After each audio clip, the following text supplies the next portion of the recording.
Card games have been in the video game industry for almost as long as video games have existed, ranging from things like Go Fish to Solitaire to Magic the Gathering and everything in between. Despite the general popularity of card games, most video games were simply video versions of whatever game they were based on with very little deviation from their source material. Recently, more creative and original card-based video games have started gaining popularity with the emergence of the deck builder genre. You start off with a weak deck, then build your way up through progressively harder challenges to make a strong deck and win the game. A mysterious solo developer known as LocalThunk decided to combine deck builder games with 5-card poker and gave us 2024's Balatro. You can play Balatro on PC through Steam or on PS4, PS5, Xbox One and Series, Nintendo Switch and Switch 2, and even Android and iOS. I played on Steam Deck and Android, and after 44 hours in-game, here's my review of Balatro, and yes, that is how it's pronounced. Balatro was originally released on PC, PS4, PS5, Xbox One and Series, and Nintendo Switch in February of 2024. A version for Mac came out a week later, and a mobile version for Android and iOS was released in September of the same year. A free Nintendo Switch 2 upgrade also just became available for those that own the Switch version. Balatro plays like a 5-card draw game, but instead of other players, you play against the house, making it really easy to pick up whenever it's convenient for you. It's on Nintendo Switch, it's Steam Deck verified, and even on mobile platforms, and functions perfectly for handheld gameplay.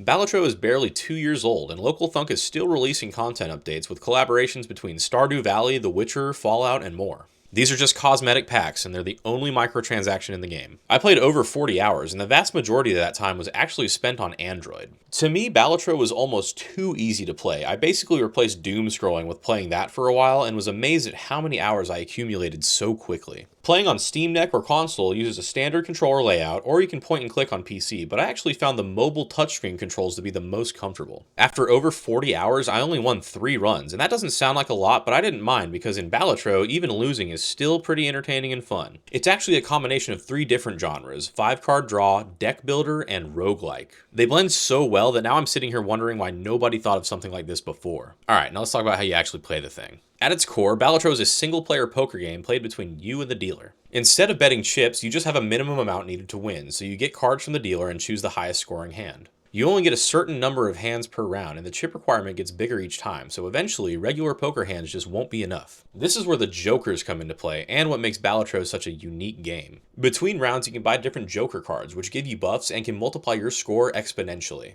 This is where Balatro really shines. There are hundreds of jokers with tons of unique abilities, making gameplay feel completely different every time. There were a lot of times where I bought a joker and it suddenly made my weakest poker hand the strongest possible. For example, one of the first jokers you can get is called the half joker, and it gives you a massive bonus if you play a hand with only 3 cards instead of 5. Suddenly, a 3 of a kind is better than a royal flush, and all of your efforts for that run will be put into 3-card hands. If you're unfamiliar with poker, don't worry. This game does a great job of explaining the basic rules, and you'll be on your way to breaking them with crazy jokers in no time. A standard run is divided into 8 antes with 3 dealers each: the small blind, the big blind, and the boss. The boss has a randomly generated debuff to try and counter your jokers and brings a whole new layer to the strategy.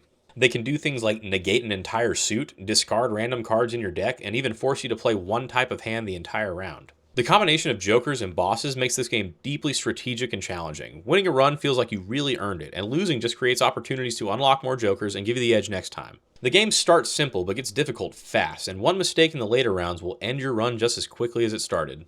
There's also a shop to help out between rounds where you can buy tarot cards that buff the cards in your deck and planet cards that level up the standard poker hands. Balatro is a roguelike, so if you lose you have to start over from the beginning, but you get to keep whatever jokers and cards you've unlocked so you can buy them in the shop on your next run. It kept me coming back again and again and made Balatro the best game I've ever played while taking a shit. Balatro is available on PC, PS4 and 5, Xbox One and Series, and Nintendo Switch 1 and 2 for $14.99. It's also on iOS and Android platforms for a little bit cheaper at $9.99. It's also Steam Deck verified and available on the Switch, so you can take this game with you pretty much anywhere. Now, before you go running to the App Store, I'll give this a score from 1 to 4. On the revolutionary Dinkus 4-star scale, Balatro gets 4 out of 4 stars. This is the perfect mobile game, and it inspired me to uninstall all those tile-matching puzzle games I had on my phone before and elevate myself. If you like poker but don't really want to lose any money or just want to play by yourself, this is the solution right here. The permadeath and joker factors suddenly make what appears to be a normal poker game infinitely replayable and totally unique. Balatro is a total steal at $14.99, but it's even cheaper and in my opinion better on mobile platforms at $9.99. I would recommend anyone with a smartphone download Balatro as long as you have enough self-control soul to put it down every once in a while because it is addicting. You can continue a run from basically anywhere, stop wherever you want, and pick it up right where you left off, making it one of the best games to play while traveling or if you just don't have a lot of time. It's not a big open world RPG or anything like that, but Balatro stands on its own as one of the most unique and well-made games of all time. Buy this game at full price and play it right away.